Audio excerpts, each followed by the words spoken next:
तो कहानी की शुरुआत होती है कोरिया के एक नोवेल के बारे में बताते हुए जिसका नेम था 3 वेज टू सर्वाइव एपोकलिप्स। यह कोई आम कहानी नहीं थी। यह एक बहुत ही लंबी स्टोरी थी जो पिछले 10 सालों से चल रही थी और इसमें 3000 से ज्यादा चैप्टर थे। शुरू में तो बहुत लोगों ने इसे पढ़ा, लेकिन फिर क्योंकि यह स्टोरी इतनी लंबी और मुश्किल थी इसीलिए आहिस्ता आहिस्ता करके सबने इसे छोड़ना शुरू कर दिया। आखिर सिर्फ एक ही रीडर बचा था जो इसके आखिरी चैप्टर को भी पढ़ रहा था, जिसका नाम था किम डोक्चा। डोक्चा एक सिंपल सा लड़का था, अकेले लाइफ गुजारता था।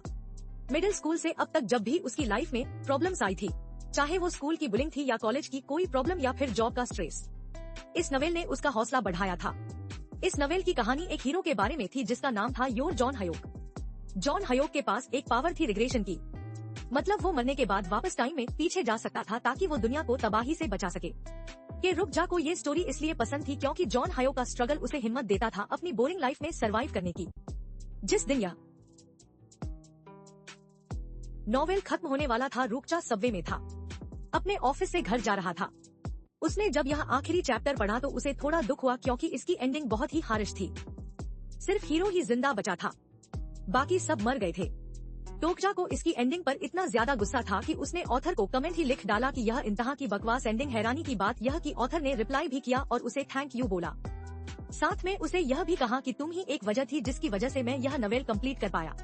तुम्हारा इस नोवेल को पढ़ने का शुक्रिया, और अगर तुम्हें इस नोवेल की एंडिंग पसंद नहीं आई तो तुम इस नोवेल की एंडिंग खुद लिख सकते हो। डोक्शा को तो उसकी बातें बिल्कुल नहीं समझ आई, लेकिन फिर जैसे ही इस ट्रेन में 7 बजे ट्रेन को एक झटका लगा और अचानक ही यहाँ की दुनिया बदल गई। यहाँ की लाइट्स फ्लकर हुई और स्मार्टफोन्स के सिग्नल्स चले गए। ट्रेन में एक मैसेज गूंजने लगा कि प्लेरी सिस्टम की फ्री सर्विस खत्म हो चुकी है और अब पेड सर्विस शुरू हो चुकी है। सभी कंफ्यूज थे, किसी को भी कुछ भी समझ नहीं आ रहा था। इस संगीत टाइम में हवा में उड़ता हुआ एक छोटा सा क्रिएचर आता है जो खुद को डिकॉय भी बताता है।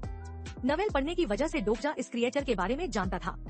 डुकाइबी ने सभी डरे हुए पैसेंजर्स को बताया कि उनकी पीसफुल लाइफ खत्म हो चुकी है और अब उन्हें सरवाइव करने के लिए अपनी वर्थ प्रूफ करनी होगी। इन सभी लोगों को यह सब मजाक लग रहा था, इसीलिए सबको यकीन दिलवाने के लिए इस क्रिएचर ने यहाँ खड़े एक आदमी का सर उड़ा दिया। यह देखकर तो ट्रेन में भगदड़ मच गई। डुगाइबी ने सबसे कहा कि यह मजाक नहीं है और अब आप लोगों को पहला मिशन दिया जाएगा। अगले 10 मिनट में यहाँ से आपको किसी भी जिंदा ऑर्गेनिज्म को मारना है, यानी किसी भी जिंदा चीज को मारना है, और अगर आप ना मार पाए तो 10 मिनट के बाद मैं आप लोगों को मार दूंगा। कुछ तो डर के मारे यहीं जमकर खड़े हो गए, तो कुछ लोगों ने अपने आप को जिंदा रखने के लिए दूसरे लोगों को मारना शुरू कर दिया। यहाँ पर जो सिर्फ रिलैक्स खड़ा था वो डोक्चा था। वो समझ गया था कि यह वही सीन है जिससे वो नोवेल शुरू हुआ था। अब क्योंकि उसने नोवेल पढ़ा हुआ था और यह सारी सिचुएशन उस नोवेल से ही लिंक थी, तो डोक्चा को आने वाली सारी सिचुएशन का पहले से ही पता था। वो यह भी जानता था कि इस टाइम का मिशन है किसी भी लिविंग ऑर्गेनिज्म को मारना, ना कि इंसानों को मारना। डोक्चा यहाँ पर एक बच्चे को देखता है जिसके पास एक बॉक्स भी बहुत सारी चूंटियाँ थी। वो फौरन उस बच्चे के पास गया और उस बच्चे से एक कंटेनर लेते हुए उसने एक कीड़ी मार दी और यहीं पास खड़ी अपनी कोवर्कर को भी उसने एक चूंटी दी मारने के लिए। डोक्चा वो पहला इंसान था जिसने एक चूंटी मारी थी। इसीलिए यहाँ पर अनाउंसमेंट होती है कि डोक्चा को 300 कॉइन्स मिले हैं। पता चलता है कि इस दुनिया में कॉइन्स ही सब चीजें हैं जिनसे यह लोग कोई भी आइटम खरीद सकते हैं अपनी ताकत बढ़ाने के लिए और अपने बचाव के लिए। इसी टाइम पर डोक्चा नोटिस करता है कि सबने इंसानों को मारना छोड़ दिया था, पर अभी भी एक लड़का ऐसा था जो एक बूढ़ी औरत पर हमला किए हुए था और उसे मारने की कोशिश कर रहा था। डोक्चा समझ गया कि यह नाम है नोवेल का एक ऐसा कैरेक्टर संगीत जिसे मारपीट बहुत पसंद है। डोक्चा उस बूढ़ी औरत को बचाना चाहता था, लेकिन उसके पास इतनी ताकत नहीं थी कि संगीत वो नामवून से लड़ पाए। तभी उसे याद आता है कि इस नोवेल में तो वह कुछ भी खरीद सकता है, यहाँ तक की ताकत भी। वह इसीलिए अपनी स्टेटस विंडो खोलता है और सबसे पहले अपने कॉइन्स का इस्तेमाल करते हुए अपनी ताकत बढ़ा लेता है। एकदम से उसे अपनी बॉडी हल्की हल्की और बहुत ही ताकतवर महसूस होने लगती है। संगीत अपनी इसी ताकत से डोक्चा ने नामवून को बहुत ही बुरी तरह से मारा और फिर उस आंटी को बचाते हुए उसने आंटी के हाथ में इंसेक्ट रखकर मारने की कोशिश की, लेकिन यह इंसेक्ट वो खुद ही मार गया था। आंटी नहीं मार पाई, ऐसे उसके कॉइन्स बढ़ने लगे और टाइम भी यहाँ पर 0 हो गया। पता चलता है कि डोक्चा उसके साथी और उस छोटे बच्चे के अलावा कोई भी इस मिशन को पास नहीं कर पाया था, इसीलिए सिस्टम ने वहीं सबको खत्म कर दिया। ट्रेन अब लाशों से भर चुकी थी। डुकई भी अब दोबारा ट्रेन में वापस आया और यह खून खराबा देखकर बहुत ज्यादा खुश हुआ। वो बताता है कि सितारों में बैठे हुए वो लोग जो यह सब किसी मूवी या ड्रामा की तरह एंजॉय कर रहे हैं, वह तो बहुत खुश हुए होंगे। दिखाया जाता है कि अब ट्रेन ब्रिज पर रुक जाती है और एकदम से पानी के अंदर से एक बहुत ही भयानक मॉन्स्टर उड़कर यह ब्रिज तोड़ देता है। अब तो सभी लोग नीचे गिरकर मर जाते हैं। पर यहाँ कुछ लोग मिलकर ट्रेन का दरवाजा खोल लेते हैं और डूब जा छोटे बच्चे को उठाकर और अपने सभी साथियों के साथ इस टूटे हुए ब्रिज पर ही भागने लग जाता है। इन्हें लगा था कि ये लोग बच गए, पर खतरा टला नहीं था। वो पैसेंजर्स जो कि पिछले राउंड में मारे गए थे वो ज़ॉम्बी बनकर इनके पीछे लग चुके थे।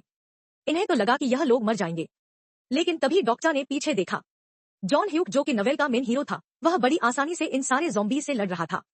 इस टाइम जॉन ह्यूक ने जैसे ही यह डोक्चा और उनके साथियों को देखा तो वह हैरान हो गया। वो एक रिग्रेसर था, मरकर जिंदा हुआ था। यहाँ होने वाली सारी बातें उसे याद थी और आज से पहले उसने कभी यह नहीं देखा था कि उस ट्रेन से कोई जिंदा भी बचकर निकला है। इसीलिए उसने डोक्चा को पकड़ा और ब्रिज से नीचे लटका दिया। नीचे वो मॉन्स्टर बड़ा सा मुंह खोले डोक्चा के आने का इंतजार कर रहा था। जॉन ह्यूक ने उससे पूछा, कौन हो तुम और तुम जिंदा कैसे बचे?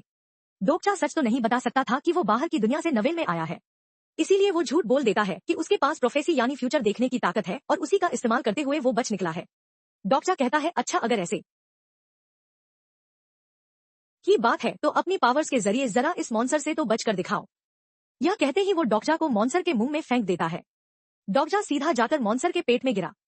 यहाँ चारों तरफ अंधेरा था। डोक्चा के आते ही उसके पेट का एसिड बढ़ने लगा था और वो डोक्चा को जलाकर पिघला देता। डोक्चा घबराया नहीं, क्योंकि वह जानता था कि यहाँ पर भी डोगाबाई का एक हिडन सिस्टम है। उसने उसे कांटेक्ट किया और कहा कि मैं जानता हूँ तुम्हारा एक साथी स्ट्रीमर है और वो कंटेंट ढूंढ रहा है। मैं इस सेगमेंट को ऐसा एंटरटेनिंग बना दूंगा कि लोग बार बार इसे देखेंगे और तुम्हारे साथी के चैनल पर कॉइन्स की बारिश हो जाएगी। लेकिन वह कहता है कि इसके बदले उसे प्रॉफिट में हिस्सा भी चाहिए। थोड़ी बहस के बाद डोका भी मान गया। इस तरह डोक्चा को कुछ कॉइन्स मिल गए, जिसके जरिए उसने कांटों वाला एक वेपन खरीदा और इस वेपन से उसने मॉन्स्टर को मार दिया। जिसके बाद वह मॉन्स्टर का पेट काटते हुए बाहर भी निकल आया। वो न सिर्फ जिंदा बचकर यहाँ से बाहर निकला था, बल्कि उसने बहुत सारे कॉइन्स के साथ साथ बहुत सी स्पेशल चीजें भी हासिल कर ली थी। उसने डोकाबाई क्रिएचर के जरिए अपने स्पेशल आइटम्स की ट्रेड की और उसके बदले ईथर ऑफ फेथ लिया, क्योंकि वह जानता था कि ईथर ऑफ फेथ उसके बहुत ही काम आने वाला है। जिसके बाद उसने अपनी पहचान छुपाने के लिए एक मास्क लिया और यहाँ के करीबी सेफ स्टेशन में चला गया। रास्ते में डू ने देखा कि कुछ गुंडे एक लड़की पर हमला कर रहे थे। वो पहचान गया कि यह भी नोवेल की एक कैरेक्टर थी जो नोवेल के शुरू में ही मर गई थी। पर उसने कहानी बदलने का सोचा। हिम्मत से और अपनी खरीदी हुई ताकत से उसने सभी गुंडों का मुकाबला किया और इस लड़की को बचा लिया। अपनी जान बचाने के लिए हबॉन उसका शुक्रिया करती है और उसके साथ ही चलने का फैसला करती है। यह लोग एक साथ एक स्टेशन पर पहुंचते हैं, जहां पर देखते हैं कि और भी बहुत सारे सर्वाइवर्स यहीं पर इकट्ठा थे। लेकिन इस स्टेशन को एक करप्ट आदमी चला रहा था। बजाहिर तो वह सबको यही दिखाता था कि वह सबकी मदद कर रहा है, लेकिन असल में वह लोगों का फायदा उठा रहा था। वो कमजोर लोगों को मॉन्स्टर्स के शिकार के तौर पर बेच देता था और यहाँ पर सरवाइव करने के लिए कॉइन्स कमा लेता था। डुक्चा पहले यह समझ गया कि यह आदमी धोखेबाज है। जब इन्होंने डुक्चा से दोस्ती करने की कोशिश की और कहा कि वो अपने कॉइन इस ग्रुप के साथ शेयर करें, डुक्चा ने जब साफ इंकार किया तो यहाँ के लोगों को लगा कि डुक्चा सेल्फिश है। डुक्चा संगीत किसी की भी बातों की परवाह नहीं करता, क्योंकि वह जानता है कि सबको बचाने के लिए इस सिस्टम को तोड़ना जरूरी है। इस टाइम अगर डुक्चा सभी लोगों को अपने कॉइन्स दे देता तो इनमें से किसी को भी अगले राउंड में खेलना ना पड़ता। पर डुकचैन सबसे कहता है कि मैं आप लोगों को कॉइन्स तो नहीं दूंगा, लेकिन आप लोगों के बदले उस टनल को क्लियर कर दूंगा जिससे आप अगले लेवल्स पर जा सकते हो। डुक्चा ने इस काम के लिए यहाँ पर एक छोटी सी टीम बनाई। इस टीम में उसके साथी बनी एक सोल्जर, वो लड़की अभी अभी जिसकी उसने जान बचाई थी, उसकी कोवर्कर और साथ ही साथ वो छोटा बच्चा जिसके पास पहले इंसेक्ट्स थे। इस बच्चे के पास इंसेक्ट्स से बात करने की पावर थी, इसीलिए डुक्चा जानता था कि यह बच्चा बहुत ही इनके काम आने वाला है। यह लोग अंधेरी टनल में उतर जाते हैं, जहां इनका सामना होता है ग्राउंड रैट नाम संगीत के एक मॉन्स्टर से, जो कि असल में है एक डीमन। यह लड़ाई बहुत ही ज्यादा खतरनाक थी। मॉन्स्टर ने इनके ऊपर एक ऐसे पॉइजन से हमला किया जिससे यह लोग हेलुसिनेशंस में चले गए और अपनी उन बुरी यादों में कैद हो गए, जो यादें जो जिंदगी के लम्हे उन्हें हमेशा से तंग किया करते थे। सोल्जर को वो वियन आया जब वो आर्मी में अपने साथियों को मुश्किल में नहीं बचा पाया था। इवॉन ने उन गुंडों को देखा जिन्होंने उसके ऊपर हमला किया था। इस तरह जिस की जो बुरी याद थी सब उसी को देखकर डरकर जम गए थे। लेकिन डोक्चा के पास एक स्किल थी जिसका नाम था फोर्थ वॉल। यह स्किल उसके दिमाग को इमोशन से बचाकर रखती थी। इस तरह उसने अपने आप को भी हेलुसिनेशंस और इन्वियंस से बचा लिया, जिसके बाद उसने चिल्ला चिल्ला कर सभी लोगों के भी इल्यूवियंस तोड़ दिए। होश में आ गई टीम ने वापस हमला किया। डुक्चा ने शॉप से व्हाइट स्टार प्योर एनर्जी खरीदी, जिससे उसका वेपन चमकने लगा। फिर उसने और रूही ने मिलकर उस मॉन्स्टर के ऊपर इसी वेपन से हमला किया और उसे खत्म कर दिया। अब इस मॉन्स्टर को खत्म करते ही इन्हें यहाँ पर ट्रेड चेस्ट मिला, जिनमें इनके लिए बहुत सारे नए वेपन्स थे। सभी ने अपने अपने वेपन्स बांट लिए और डुक्चा को यहाँ पर मिली थी एक टूटी हुई तलवार। सबको लगा कि उसका कोई मायने नहीं है, लेकिन डोकचा जानता था कि यही सबसे अच्छी चीज है। उससे पहले जो ईथर ऑफ फेथ खरीदा था वो इसी के लिए तो था। वो जैसे ही ईथर ऑफ फेथ को इस तलवार के ऊपर लगाता है तो यह तलवार रोशनी में बदल जाती है और ब्लेड ऑफ लाइट बन जाती है। एक ऐसा वेपन, एक ऐसी तलवार बन जाती है जो ना टूट सकती थी और ना इससे उसका कोई दुश्मन बच सकता था। अपना यह मिशन खत्म करने के बाद यह लोग वापस स्टेशन के अंदर आते हैं और आते ही सभी सर्वाइवर्स को उस करप्ट लीडर की सच्चाई बताते हैं। इवॉन जिसके साथ उस करप्ट ग्रुप ने ज्यादती की थी वो गुस्से और इंसाफ की आग में जल रही, इसीलिए उसने करप्ट लीडर को मार दिया और सभी सर्वाइवर्स को आजाद करवा लिया। लेकिन रुकने का वक्त नहीं था। उन्हें अगले स्टेशन चुंगमोरो जाना था ताकि वो मेन सिनेरियो के साथ चल सके। जब वो चंगमोरो पहुंचे तो वहां की हालत बहुत ही ज्यादा खराब थी। यहाँ का सिनेरियो ग्रीन जोन का था। रात को यहाँ पर जिंदा रहने के लिए आपको जमीन पर बने ग्रीन कलर के स्क्वायर के अंदर ही रहना था। लेकिन लोग यहाँ पर बहुत ज्यादा थे और ग्रीन जोन बहुत ही कम। यहाँ पर भी एक अजीब आदमी था। लैंडलॉर्ड की तरह उसने काफी सारे ग्रीन जोन्स के ऊपर कब्जा किया हुआ था और कॉइन्स के बदले वह सबको यह ग्रीन जोन्स दे रहा था। अब जो पे नहीं कर सकता था वह रात को मॉन्स्टर का शिकार बन जाता। यहीं पर डूबचा को एक हाई स्कूल गर्ल मिलती है जो उसे बताती है कि मैं हीरो की स्टूडेंट हूँ, यानी जोंग हयोक की। वो उसे यह भी बताती है कि जोंग हयोक पहले ही यहाँ से निकल चुका है मॉन्स्टर्स को मारने के लिए। इस टाइम पर संगीत डक के पास एक प्लान था। वो यहाँ इस आदमी से लड़ना नहीं चाहता था जो लैंड बना हुआ था संगीत, बल्कि वो उसे इस्तेमाल करने का सोचता है। इसके लिए उसने इस आदमी को बहुत सारे कॉइन्स ऑफर किए और इसे अपने साथ मिला लिया। डोकचा की चालाकियों को देखते हुए डोकाबाई ने गेम और ज्यादा मुश्किल कर दी। वो एलियंस जो यह सब कुछ ऊपर से दिख रहे थे उन्हें और भी ज्यादा ड्रामा चाहिए था, इसलिए डोकाबाई ने यहाँ पर ग्रीन जोन्स कम कर दिए।